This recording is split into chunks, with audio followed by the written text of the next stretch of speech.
Today, we have coverage of football and volleyball, highlights from homecoming, and a hot sauce challenge coming up right here on MOB.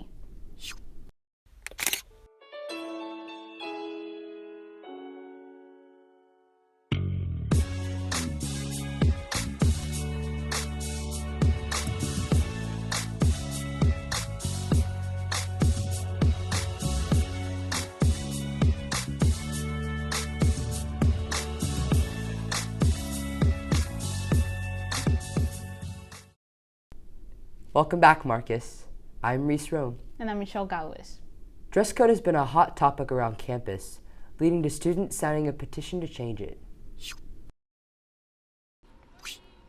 This year, the dress code is being more strongly enforced than last year, causing an uproar in student opinions. There definitely needs to be a dress code so that people don't show up wearing like bikinis or whatever, but I do think that they're being super duper strict about it. My friends always wear hats, or I always see girls like just wearing not really good stuff, just wearing too short stuff, or guys just wearing hoodies and basically dress code. Junior Julia Kate Reeder is especially passionate about her views. I understand why there have to be rules about like the lengths of skirt and shorts and stuff like that, but like midriff and shoulders do not need to be an issue. I myself have gotten dress coded because I was wearing this shirt and when I stood a certain way it showed like this much of my stomach, and I had to change into this giant school t-shirt. It was embarrassing. Many students may have seen the petition created to change the LASD dress code policy. As of right now, the petition, created by 3 junior girls, has more than 800 signatures. I think they need a total revamp, and I think that students should be the ones involved in that revamp. On the other hand, Ms. Phelan thinks that the dress code is important because it affects a student's public image. In sociology, we have this theory that says everything in society means something. So the way you dress means something. When you're in a school building, you need to be ready to learn. There's no reason to dress the same way that you would dress at the beach in a classroom. As teachers, we're here to teach you more than just math facts. We're teaching you here, by you following a dress code, that there's a way that you should present yourself. This has been Eric Steinman, Sarah Kuntz, and Claire McMahon reporting for MOB. With over 25% of last week's COVID cases being kids, we decided to take a look on how this virus is still affecting our school. We've returned to school with a sense of normality.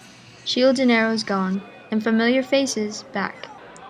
But even though we no longer face the same protocols issued last year, COVID still sparks concern among many students. It's like, I guess cases did go down, but like since they're rising again, I think it would be better, in my opinion, just to wear a mask. One of the most prevalent discussion is whether masks should be optional. We spoke with a few students to find out their opinion. I think it's nice that we don't have to wear them this year, you know? I mean, last year, I don't really care no matter what, but I don't know, it's just nice that we have a choice. I think people should have like a choice if you want to wear a mask or not. So like it's just based on their perspective of what they think. I already got the vaccine, so I'm not really worried about like getting COVID, but at the same time I am. According to the students we spoke to, most of them feel safe on campus. However, the school is still taking additional precautions and offering free COVID instant tests to anyone showing symptoms with parental permission. I guess that's good, you know? And so if you think you have it, you can obviously just get, results back as soon as possible. In the first board meetings, many parents protested freedom, while the most recent protests are for masks and safety. This is Rue Manderfeld and Michelle Galvez reporting for MOB. It's taking several days to get COVID tests in our community, so it's good news that kids with symptoms can now get instant tests in school. Now, let's get to sports, with football and volleyball.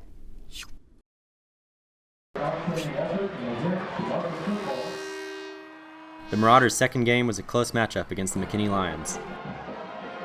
Offense started off strong in the first quarter with a quick 69-yard touchdown.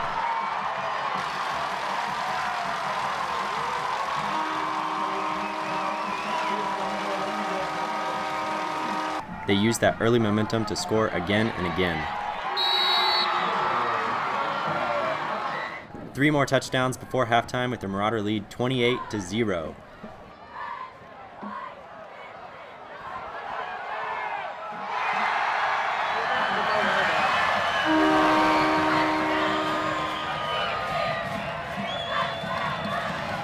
After halftime, McKinney patched up their defense and kept the Marauders out of the end zone for the rest of the game.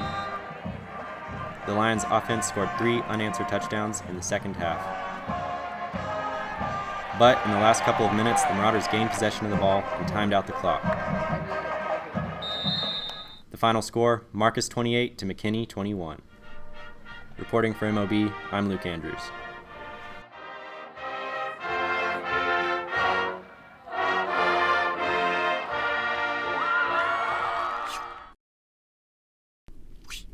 One of our biggest games is with our crosstown rival Flower Mound. The Mound Showdown is here at home on September 24th. Next, it's volleyball, who recently celebrated their senior members. The Volleyball Marauders are back for their first home game, but they're not only fighting against Arlington Martin, but they're also honoring their varsity seniors with senior night. This is a very, very good group, very talented. They've been doing really great things since they came in as freshmen, and it's going to be really sad to see them go. One of the varsity members, Maggie Boyd, plans on playing her final season of indoor volleyball to the fullest. I'm just excited to play one last year of indoor. In college, I'm going to be playing beach, so I just hope that I can have a really fun year with my teammates, and hopefully we can accomplish a lot. Although the senior team faced hardship during the pandemic, they were able to focus on their budding teamwork with senior night. I'm most excited for the teammates we have this year because it's a pretty new team, the girls we have on varsity. We only have like 4 returners. So a lot of the girls are new, and I've never actually played with them, so it's going to be really fun getting to play with all these new people. With policies for COVID becoming more relaxed, the Marcus volleyball team has started returning to how they used to play before the pandemic. Last year, since it was COVID, we were really superstitious on like wearing masks and everything. Marcus was, we were actually ranked like one of the best schools to wear our masks continuously, like while we played. We like hand sanitizers when we get off the court. So it's really like, now we can be back to our game and play our own game of just volleyball. The volleyball team hopes to continue their success and push their way into the playoffs at the end of the season. This has been Neil Trevino and Claire McMahon reporting for MOB. Volleyball's next home game will be on September 24th against Flower Mound. Homecoming activities had a big turnout with both the students and the community. Let's take a look back on everything that happened. At last week's homecoming, all ages gathered to play games put on by school organizations. They ate food like hot dogs, cotton candy, and snow cones. People putted and mini-golf and demonstrated their strength at the pull-up bar. The night ended with a pep rally and the crowning of the underclass homecoming court. Before the Friday game, the homecoming king and queen, Stephanie Coots and Dylan Stiggers, were crowned. Keller Central scored a touchdown in the first quarter, putting the Marauders on edge. However, the rest of the game, the Marauders couldn't get enough of the end zone. The team won by a landslide, 41-14. At the dance on Saturday, students enjoyed dressing up in colorful bow ties and sparkly dresses, ready to dance to upbeat music in the Game On themed cafeteria. Reporting for MOB, this is Ethan Shepard and Luke Andrews.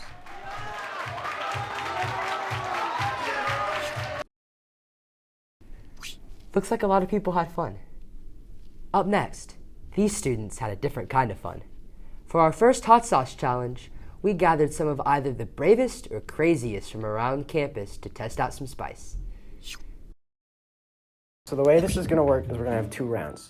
The first round is a warm-up. It's going to be really easy. And then the second round is where it gets really hot. I'm putting a little bit because I'm a baby.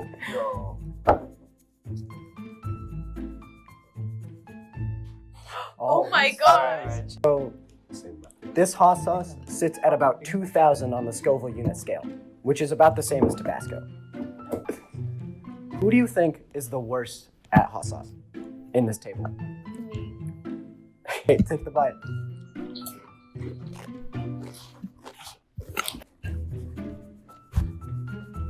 Right, pretty easy, right? Yeah. Yeah. All right. Yeah. This is from the show Hot Ones. Oh my god. Leave me alone. I feel a little bad right now. Bro, do you see the ball shaking? Your hands are quivering a bit, Shade. Oh my god. Oh, that was a lot. Oh boy. All right. So now, This kind of looks like are any of y'all regretting your life choices right now? a little bit. Yeah. Somewhat, yeah. I mean, go for it. Are y'all ready? Oh wait, okay, I feel it. Yeah.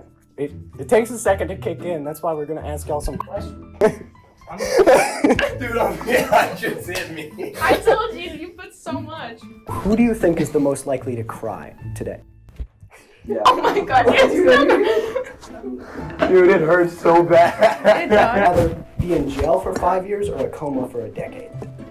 A coma. Jail. Oh, Your life was a movie. Who would play you? Like what actor? Aquafina. I don't know, honestly. Probably some Indian No. actor.